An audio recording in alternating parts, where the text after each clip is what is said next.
market update. And today we have a really special segment. We are going to go over estate planning. And estate planning is something that nobody ever wants to talk about, but you need to. And one thing that's key here is the different phases of life that cause estate planning situations, we'll call them. Yeah, I mean, turning 18, that should be the trigger because it's about life planning. It's not just for the afterlife. And that's why it's a great time, the present, to have this conversation. Yeah, but before we do that, we'll talk about what the markets did because obviously we are... What a day. Yeah, it's... first of all, we are not here to bash politicians. We aren't here to... We're also not here to talk politics. No, and that's not what we do here because I realize that 50% of the population is on one side of the aisle and 50% is on the other side of the aisle. So you're not going to please pretty much anyone. Not to mention the market doesn't care who's in the White House. Yeah, it doesn't. We've talked about this for quite a long time. So let's go ahead and we'll share the screen and let's see how the markets did today.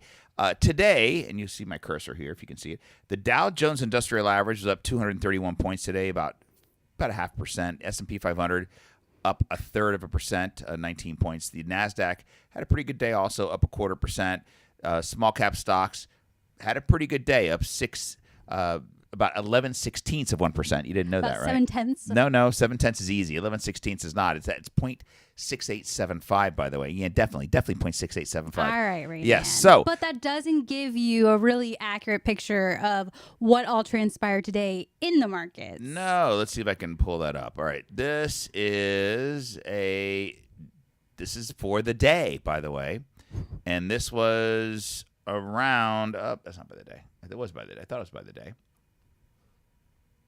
Okay, I thought I had a day thing, but we'll find that. But the markets had a really significant. This is intraday. I don't know why it's not showing me. Okay, the markets had a crazy day because you were tanking. This is intraday right here. I'm showing you that. So at 11 a.m. we started seeing things kind of go down, and I'm sorry, that's not 11 a.m. I don't know what I'm talking about here. I can't see that. Okay. That's 11 a.m. The market started tanking, and then it started rallying right after that noontime. And let's talk about why it tanked, okay? Because I can't see the chart. So let's talk about why it tanked. There was rumor that Jerome Powell was going to get fired. Yeah, so Fed chairman. somehow the president was surprised. He mentioned he was surprised that the Fed chair was appointed, yet he didn't remember, apparently, that he was the one who appointed Jerome Powell during his first term. Yeah, and one thing is interesting here is that because he did appoint him and he went through the Joe Biden administration, so his term doesn't end until next May 26. Yep, May of 2026. Look, you may not be. People don't want the Fed position, the Fed chair, to be political, but it kind of is political. They are appointed by politicians. They are confirmed by the Senate.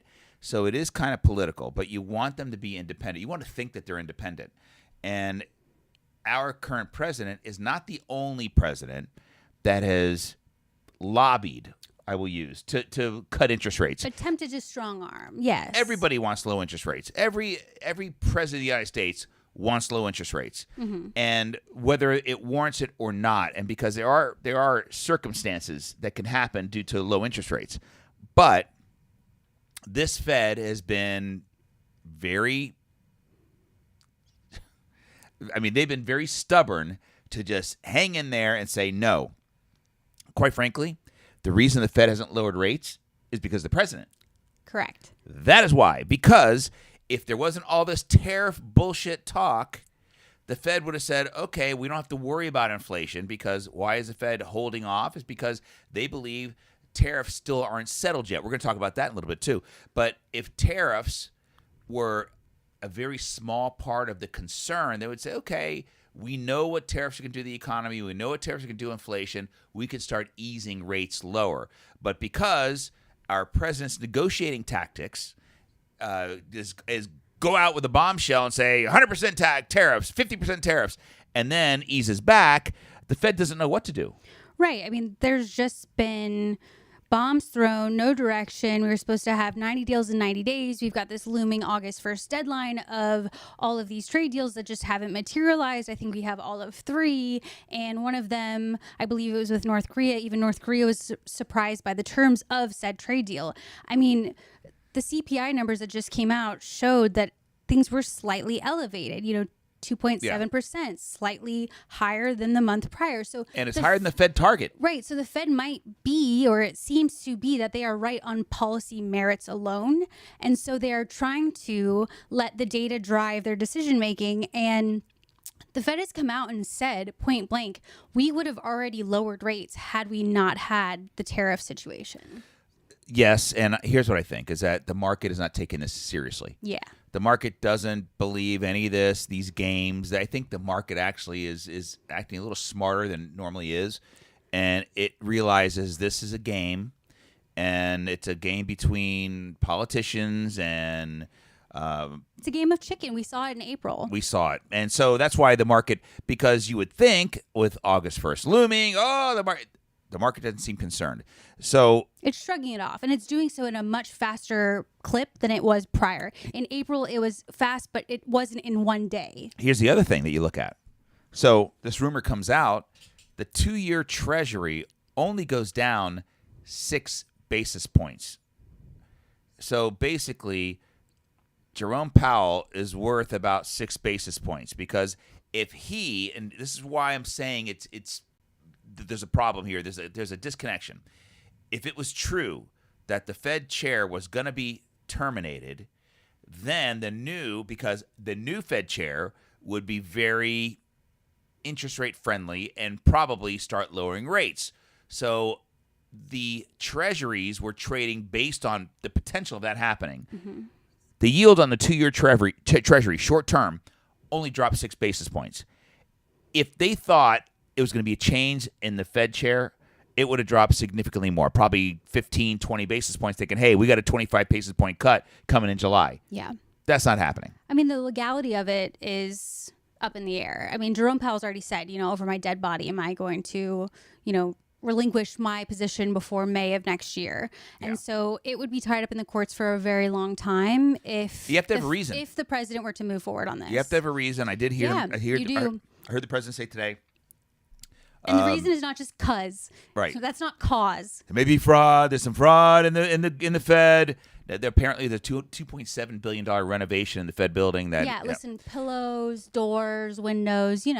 Listen, everyone likes a nice office. We like a nice office. We want to make sure our clients enjoy the atmosphere. We have to, and good climate, good culture. I think Jay Powell's done a good job. I'm going to go right there and say Jay Powell's done a good job. In a very shitty position. He's had to deal through COVID and all that, and I think he's done a really good job. So, would I like to see rates lower? Sure, but I have to give Jay Powell, I have to give him the power here, because he knows. First of all, our dollar is tanking. Yeah. Our dollar is absolutely getting obliterated, which is great for imports. Yeah. Not so great if you want to go to Europe. Yeah, I'm sorry. Spend, your money there. And the thing is that when I said imports, I meant exports. But here's the thing: the Fed chair knows what he's doing, and in my opinion, I just think that rates could be a little lower, but I think he's handling it properly. And again, once there's clarity on the tariffs, I believe he's going to be accommodating. It's not like he doesn't want them lower either. Probably. I don't know. I just one last point to this. The reason also too why the administration wants lower rates is because they also have government debt service that they want to have renewed at lower rates. They want to be paying that at a lower interest rate. So I also understand why they want it at a lower rate as well. On the surface, that makes sense too. It does as well. So just to give equal opportunity to both sides of the argument, that's also why they are pushing so heavily for rates to be lowered. You're crushing the dollar, but here's that's a strategy China has used for years. They have just devalued their currency whenever they want, but they just flat out say, "Hey, we're devaluing the yuan," and that just beefs up their imports for them. So listen, I think that the I don't know if I want to take any pages out of their book. Yeah, I wouldn't either. Yeah. So listen, the markets have done really well. But you know that at some point, because earnings season is here, and I think what has happened is corporate America is going to probably have a decent quarter because I think everybody has a little bit more visibility in earnings. So that's our 2 cents. That's it. All right. And we are market people, so we know what we believe we know what's going on, and we manage our clients' assets appropriately. We do, but it's not just all about what's happening in the markets. It's No. also really important what's happening in our clients' lives. Yeah. And that's honestly what drives a lot more of our decisions as far as their investments are concerned and what we do with their investments and how we position them than the actual markets. How markets are going, that's a fickle matter. That doesn't really determine what we're doing for clients. No, because there are a multi-pronged plan when it comes to your financial life, and retirement planning is one. Everybody wants to retire. Nobody wants to work forever. Investment, you want to retire well. Investment management, that's critical because you want to make sure you have the right people taking care of your money. All right, that's and that to me, because I'm an investment guy, that to me is the most important. But if I had a lot of life events and things changing, estate planning is critical, and not enough people do it because there are questions to that. A lot of people don't think, well, I don't have enough money. Why should I have an estate plan? But let's just go over a couple of things. We're going to go over those questions, but life events can cause estate planning scenarios. Right. Even the ones that you're not thinking of, as simple as turning 18 years old. And why would that trigger an estate planning need? I mean, so many kids are going off to college. You don't think about the fact that when you turn 18, your parents can no longer make healthcare decisions on your behalf automatically. So what happens if your kids are going to college, they get into a car with another driver, that driver, they accidentally get into a car accident, then there's a need for, healthcare decisions to be made, and everyone's looking around trying to decide, well, who makes those decisions? It's the unthinkable, okay? But it has to be planned out. Right. And there are 27 million plus annual events that change people's lives in the U.S. each year. That's in the United States. It's crazy. And we have the chart here. It shows you. It's whether you're going to have a baby, whether you're having a health crisis. How many people say, "Oh God, I just found out I have cancer. Yeah. I got to take care of some shit." Right. Marriage, divorce, inheritances. That's a huge one because we've dealt with a lot of clients where someone has passed away and it's been an absolute nightmare unless it's done properly. Right. Retirement, of course, we know this, and relocation, that's another big one. Home ownership. And one thing that's interesting, and when we look at this, and Nikki, you're a CFP, you're a certified financial planner, and this is critical in your part of the practice. I mean, you really need to dig deep into what folks are wanting to try to achieve. Yeah, it's something I'm super passionate about. It's also an opportunity for us to get to know our clients on a deeper level. I mean, it's not always something that people are super excited to talk about, but it's a wonderful time to take the opportunity to have these deeper, in-depth conversations about what your wishes are and protecting your family, protecting your loved ones, your legacy, making sure that, charitable giving, if that's important to you, that's carried out. I mean, it is just something that I could talk about until, So let's just go over forever. the common misconceptions because there are a lot of things when people say, well, I don't need it. But an estate plan includes many different things. It includes your will is the basic. And then you have your medical directives, you have the power of attorney, you have the HIPAA stuff, and then you have a trust. So everybody out there needs some portion of that, if not all of them. So common misconceptions are, I don't have enough assets. Yeah. So here's what happens if you don't have a will, which is the very basic. If you don't have a will, you are considered to the state intestate. And what that means is the state will decide who gets your stuff, which includes anything and everything. So you may think things like, oh, my family will take care of it. Okay, I've seen families after somebody dies. Yeah, we'll get there. Okay. So let's go through the list real quick, and then we're going to try and knock it out as quickly as possible. And by the way, we have now the ability to help our clients develop wills and trusts. We can do this. And this is part of the services that we offer to our clients. Right. And it's only for our clients. So Correct. I don't want somebody calling me up and say, hey, can you get me a will? That's not what we do. Right. We want our client. This is for our clients. And we do this, and it saves them quite a bit of money because a will, a whole package, a trust will, and over the pour over will, all that, medical directives, that goes for $3,500 to $5,000. So on we do average in the state of Florida. Yes, and we do it significantly cheaper because they're our clients. So that's why we can help do that. And because, I mean, just 75% of Americans don't even have a will. You need it. Okay, so let's go. I don't have enough assets. Do you have nothing? Do you have zero? Do you have negative? You may have a personal belonging, a family heirloom. Right. You just want to make sure that it goes to the right person. You want to make sure it stays within your family. It doesn't just, fall by the wayside. Estate planning sounds like it's something for only the wealthy, but it's not. You want to make sure that you're appointing, someone to make decisions for you if you are unable to, so it's not just about your assets. It's also about your financial decisions, your medical decisions while you're alive. And then also once you've passed, what happens to the things that you own and that you will then acquire during your life. Wow. Okay. Thank you. Next. That was good. Whoa. I'm too young to need an estate plan. Look, as long Are as you an adult? as long as you're 18, there is something like Nikki said in the previous question. Digital assets. Wait. Even if you're young and healthy, life is unpredictable. And you're right. And you actually brought up a really good comment earlier before the show, and you said that we should be able to offer our clients, Yep, and adults, their kids, younger adult children, this little package. Yep, just for someone who's 18 years old and recently become an adult. Now, mommy and daddy can no longer make decisions for you automatically. So there needs they can't make the health decisions. Right. So there needs to be something that we can put into place for inexpensive burden. That we want to eliminate the burden of cost being a reason that people don't have a plan. Right, and we could do that. So. Yes. Digital assets. Your favorite thing to talk about. Which is to me is ridiculous. But people, by the way, may have a very valuable Instagram account, or that's to me is crazy. Lee, but our Hump Day market updates are so valuable. They're valuable. We need to make sure that I can have access to them. I'm going to Something sell might it. happen to you. Goldman Sachs approached me to want to buy our Wednesday night show. Hey. But you know what also is involved in that is cryptocurrency. Yes. Because if you have actual Bitcoin or Ether, any of those, A wallet. XRP, you have a wallet. A digital wallet.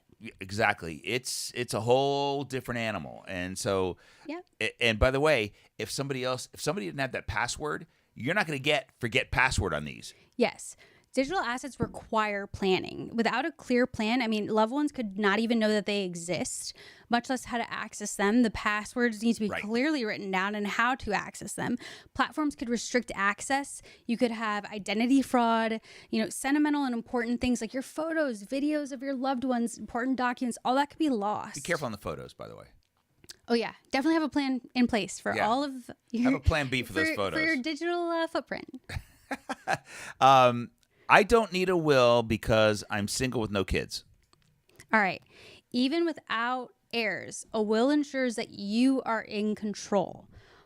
Not to mention, especially because you don't have kids, you need to make sure that you have appointed someone to take care of your finances, your medical decisions in the event you are to become incapacitated. The power of attorney and the HIPAA stuff is critical.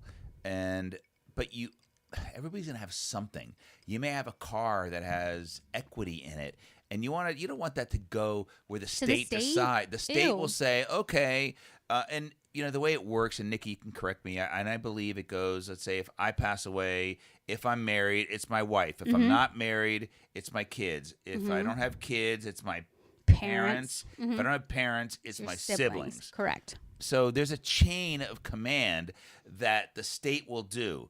If you don't have any of that, or you don't have relationships with those, but you have friends you'd rather have it go to, and we have clients that say they don't care about their family. They have friends or charities they want the money to go to. That is legit. Right, absolutely.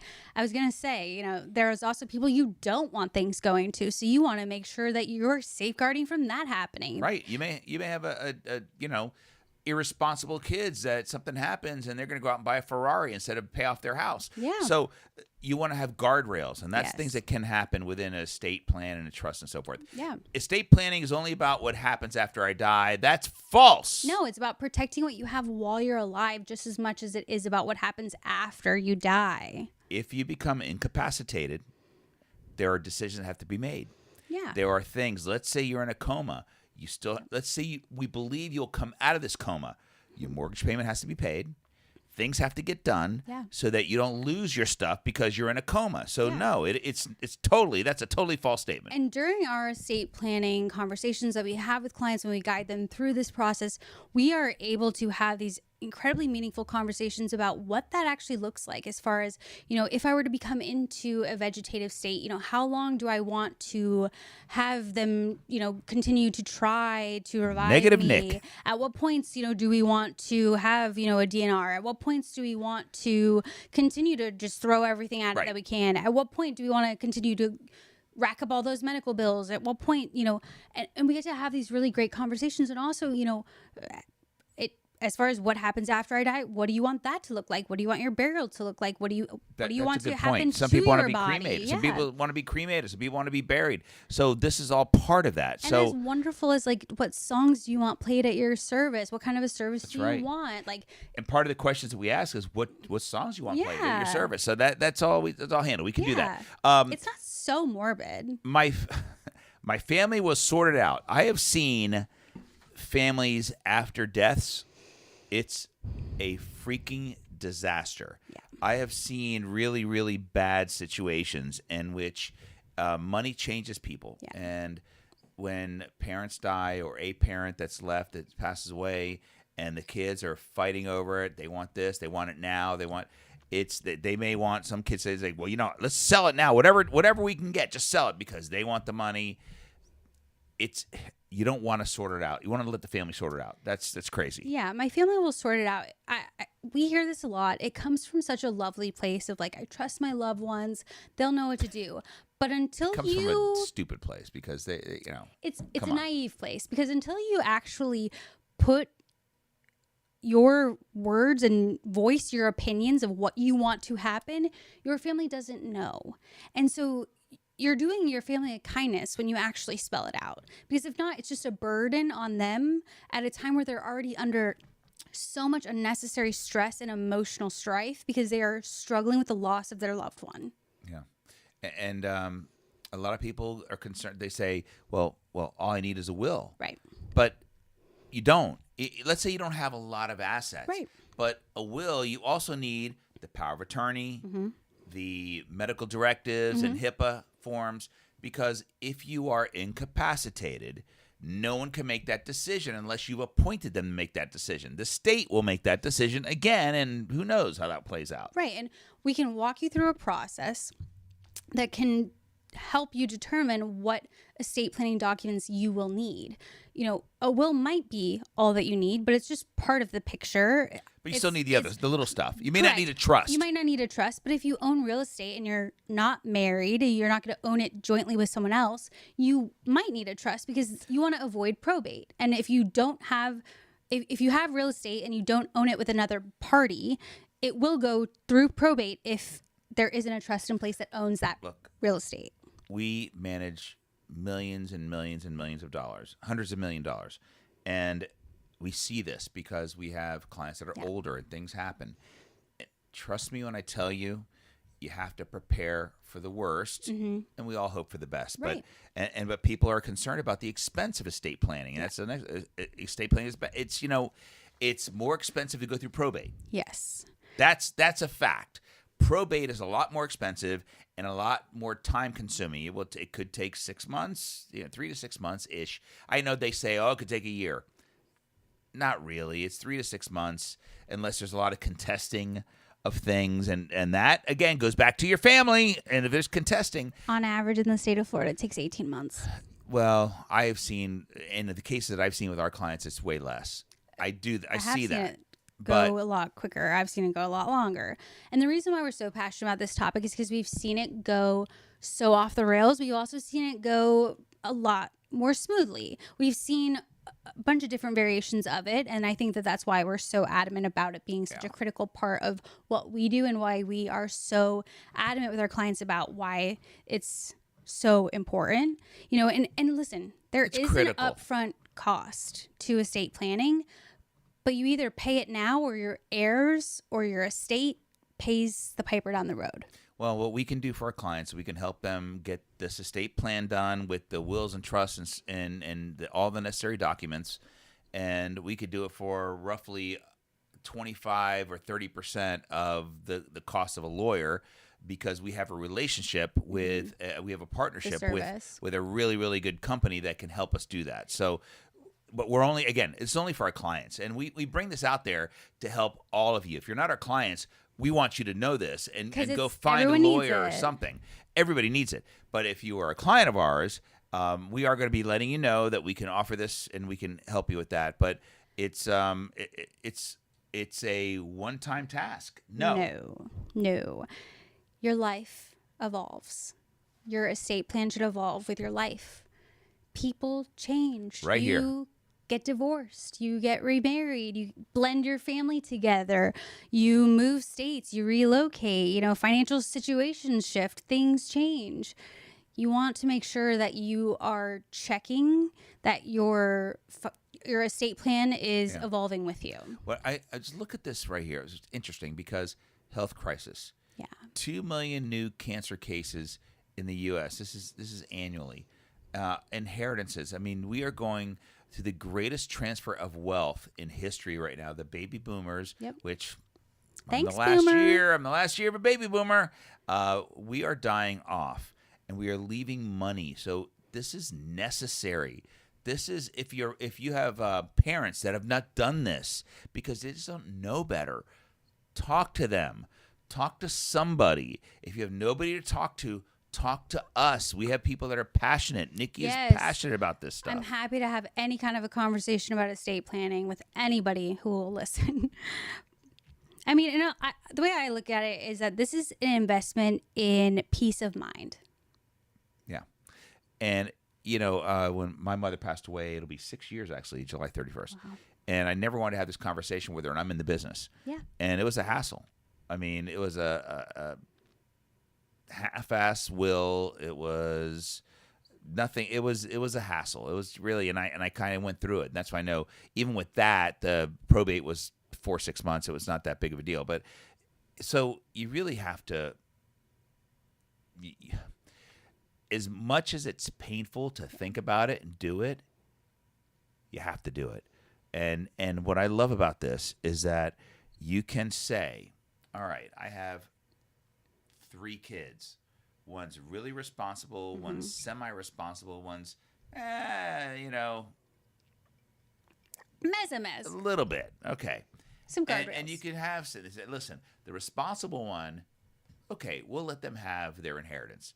The medium one would say, okay, but, you know, let's wait till they're 25 or maybe then another portion at 30. And the last one would say, you know what, let's make sure that the trustee make sure you're okay, can handle that. So you can do this kind of stuff, and that's the point.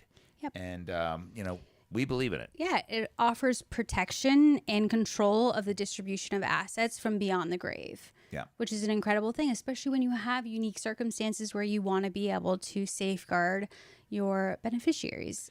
It also allows you to make sure that your legacy goes where you want it to. Yeah, and I mean, again, folks, so if we can help you, call the office. This is not, again, we want to make sure you understand that we are, this. If your clients are watching, and we're going to be sending you guys information, letting you know that, hey, we can do this. Yeah, and give us a call about it. Yeah, let's talk about it. Yeah. And you could, if you're not a client of ours and you want to have questions, call Nikki. Also, if you are a client of ours and you do already have an estate plan, but you haven't looked at it in a while, or you already have one, you want some just a second glance at it, please. Yeah. Also, too, we are happy to look at the estate plan that you already have in place. Make sure that we have it on file as your beneficiary on all your accounts, all that good stuff. So even if you already have one and you're a client of ours, please let us know, and we'll be happy to take a peek at it and make sure that it's up to date. Hey, we're Silent Wealth Management. You guys have been awesome. Thank you very much. Have a great evening.